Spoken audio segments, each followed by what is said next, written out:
Hi, I'm Scott Harris and I own Canine Peace of Mind. I've been training dogs for about 20 years. I have a board and train program, and I also raise and sell trained dogs for clients. A trained dog, in my opinion, is a lot different, I think, than what most people think of a trained dog. Everybody hears trained dog and the first thing they do is they say sit. And that's great. We want them to sit, we want them to down, we want all that stuff. But more so what I want out of a trained dog, I want us to be on the same page. I want him to understand where he ranks in our pack, and it's below me. It doesn't mean I have to be a bully or dominate him or anything like that, but he does rank below me and he needs to respect me and follow me. I need to be a leader for him. So I want a dog with good manners, a dog who comes when called, a dog who's good on a leash, and a dog who's good in all situations in his environment. Socially, environmentally, he's very sound. So that's a trained dog, in my opinion. I think a lot of people think of trained dogs as a snappy sit, a snappy down, and I think those things are very important to achieving that goal.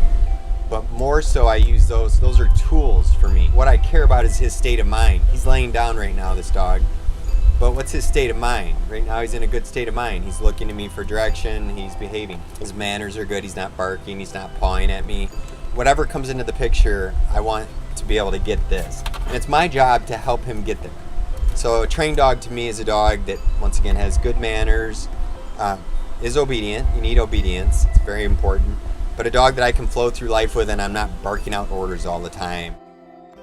My passion is raising puppies for clients or buying puppies and selling them to clients. And that's where I pick out a dog, or I let the owner pick out a dog, and I have the dog from day one and raise the dog to at least 9 months. I want to get through adolescence or close to it, and I'd prefer to have him for about a year. When I raise a puppy, I'm able to take that dog and influence every single day of his life. From every single potty, it sounds crazy, but from the first night when I loop a leash around his neck, I'm starting our relationship off right. I get the dog at that critical time. It's been with its mother and litter mates, it's learned all the things it needs to learn there, now it's time to come learn from me. And I'm able to influence the dog through that period. 12 to 16 weeks, imprinting phase, puppyhood, adolescence.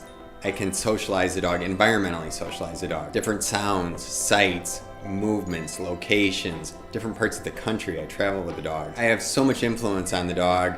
I know what they're gonna do in most situations. You can't set up everything, but when I have the dog for close to a year, I can encounter most things.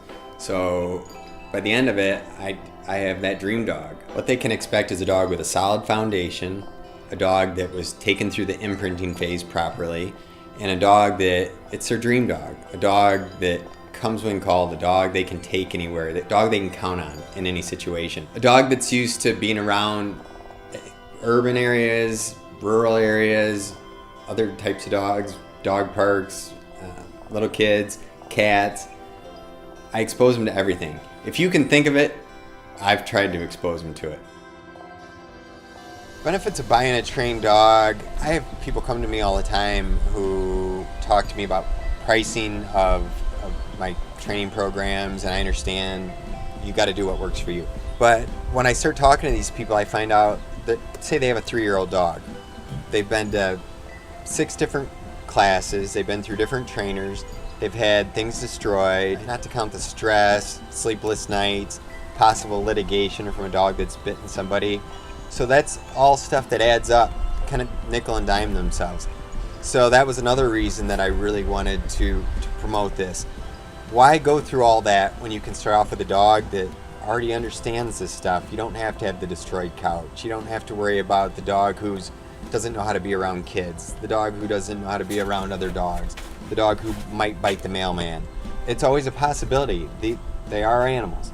But when you buy a dog that's been trained, more importantly, environmentally socialized and raised the right way, that's where my emphasis is. Want them raised the right way, then you can avoid a lot of those problems. So that's the big benefit. It's cost, it's peace of mind, and it's just a more enjoyable experience for some people. Other people, it's a different route, but a lot of my clients just love this, and I love doing it, providing the service. You're either a dog person or you're not, in my opinion. And yes, it is dog psychology. Yes, it's dog training. To me, it's a lifestyle, though, is what it is. How am I going to live with this dog? What's acceptable? What do I want from him? I want him to understand me. I want to communicate clearly with him. I want to be very fair with him. I want to be a leader to him. So it's a bigger picture. It's not just dog training. It's not just dog psychology. It's lifestyle, how I am with the dog every day, how I interact with other people and their dogs. It's a big picture to me.